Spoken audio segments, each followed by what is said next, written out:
at the Mother Emanuel Church. A song that in our culture is as close to both poetry and prayer as you could possibly come. And we're going to finish with those two things. Let me introduce Amanda Gorman, our nation's first ever National Poet Laureate.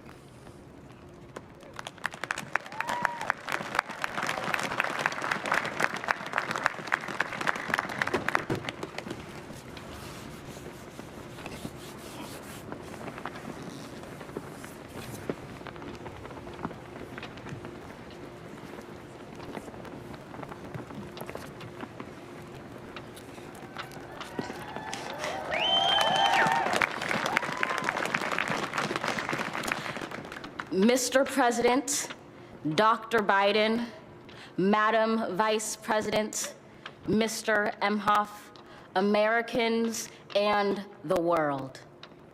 When day comes, we ask ourselves, where can we find light in this never-ending shade?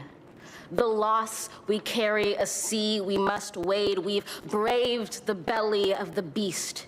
We've learned that quiet isn't always peace, and the norms and notions of what just isn't always just is.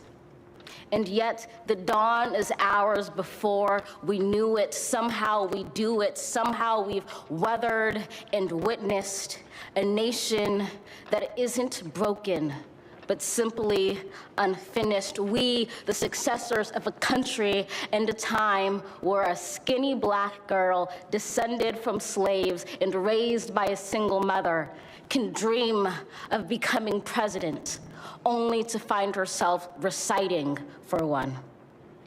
And yes, we are far from polished, far from pristine, but that doesn't mean we are striving to form a union that is perfect. We are striving to forge our union with purpose, to compose a country committed to all cultures, colors, characters, and conditions of man.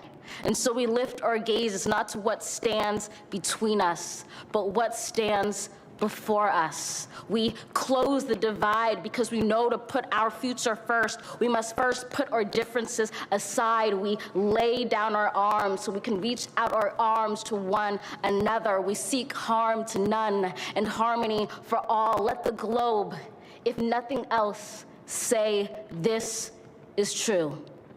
That even as we grieved, we grew, that even as we hurt, we hoped, that even as we tired, we tried, that we'll forever be tied together, victorious, not because we will never again know defeat, but because we will never again sow division.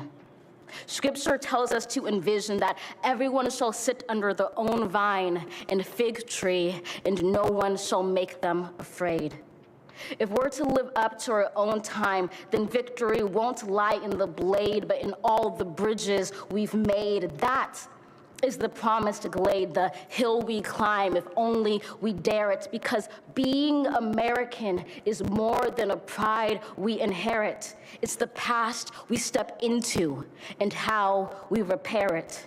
We've seen a force that would shatter our nation rather than share it, would destroy our country if it meant delaying democracy. And this effort very nearly succeeded. But while democracy can be periodically delayed, it can never be permanently defeated. In this truth, in this faith we trust, for while we have our eyes on the future, history has its eyes on us. This is the era of just redemption. We feared it at its inception. We did not feel prepared to be the heirs of such a terrifying hour, but within it we found the power to author a new chapter, to offer hope and laughter to ourselves. So, while once we asked, how could we possibly prevail over catastrophe? Now we assert How could catastrophe possibly prevail over us?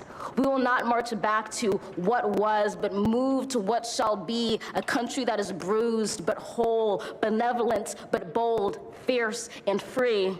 We will not be turned around or interrupted by intimidation, because we know our inaction and inertia will be the inheritance of the next generation. Our blunders become their burdens. But one thing is certain: if we merge mercy with might and might with right, then love becomes our legacy and change our children's birthright.